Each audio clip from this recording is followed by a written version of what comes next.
Salut, c'est Riel, j'espère que vous allez bien. On se retrouve aujourd'hui pour un DIY, encore. Donc je vais vous apprendre tout simplement à transformer un t-shirt de groupe basique taillé mec en t-shirt un peu dans ce style là. Donc version débardeur et tout, avec le décolleté à lacets. Il est super moulant, un peu style maillot de bain, mais vachement moulant, avec tout déchiré, tout à l'arrière. Voilà, tout lacéré à l'arrière, donc voilà. Donc le tuto qui va suivre va être quand même assez long. Donc sur ce, j'arrête de parler parce que sinon on n'aura jamais fini. Du coup là on est là pour le tuto. Donc sur ce, venez avec moi. C'est maintenant que ça se passe. Bon. Alors pour commencer, dessine à la craie les contours d'un débardeur sur le devant et l'arrière du t-shirt. Tu peux utiliser un débardeur aussi en guise de repère pour être plus à l'aise si jamais tu n'y arrives pas. Une fois ton débardeur dessiné, il te reste plus qu'à le découper. Forcément, c'est évident.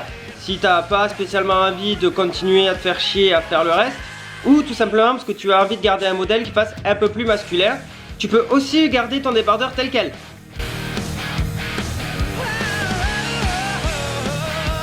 En tout cas, pour les autres, c'est maintenant que ça se complique et que ça devient chiant. Alors, pour continuer, place du ruban à œillet sur toutes les bordures que tu viens de découper pour regarder la forme de ton débardeur. Si je suis pas assez clair, tu peux aussi regarder comment je fais parce que c'est moins évident d'expliquer que de regarder. Mais du coup, pour maintenir ton ruban à œillet tout autour, n'hésite pas à placer des épingles pour que ça reste bien en place et fais la même chose à l'arrière. Et une fois fini, il te reste bien sûr plus qu'à coudre le tout avec ou sans machine, c'est toi qui vois, mais dans tous les cas, c'est chiant. Et une fois cousu, ça te donnera à peu près quelque chose comme ça.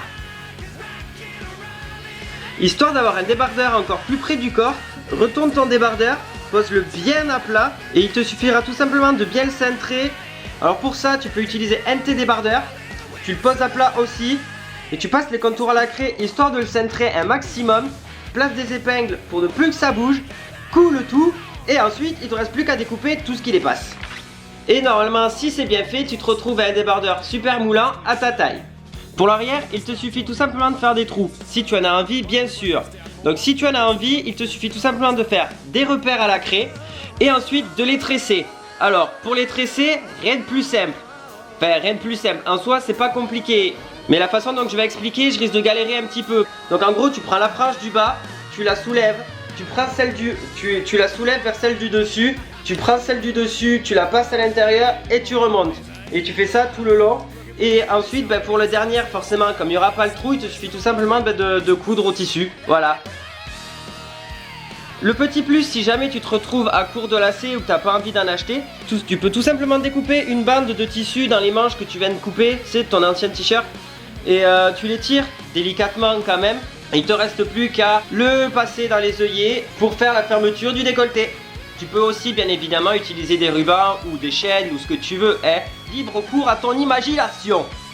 Et voilà, en soi c'est pas super compliqué, mais c'est surtout que je suis d'accord avec toi, c'est extrêmement chiant et c'est long, surtout si t'es comme moi et que t'as la patience qui est en grève. Bon ben voilà, la vidéo est terminée, donc j'espère que ça vous aura plu. Pour tous ceux qui ont envie de refaire ce DIY, n'hésitez pas à m'identifier par Instagram. Mon Instagram s'affichera en bas de la vidéo. Et n'hésitez pas à me taguer à l'intérieur pour que je puisse voir vos DIY. Et à savoir aussi que quand vous m'identifiez dans vos DIY, je les partage après dans ma story. Donc moi ça me fait extrêmement plaisir de pouvoir voir un peu tout ce que vous pouvez faire grâce à mes vidéos. Et ce qui est sympa aussi, c'est que vous allez toujours rajouter une petite touche en plus que moi j'aurais pas spécialement pensé. Et ça c'est vraiment cool. Donc sur ce, j'espère que la vidéo vous aura plu. Si c'est le cas, comme d'hab, n'hésitez pas à liker et à partager. Pour ceux qui ne le sont pas encore, n'hésitez pas non plus à vous abonner, ça me ferait extrêmement plaisir. Et sur ce, je vous dis à la prochaine. Allez, ciao!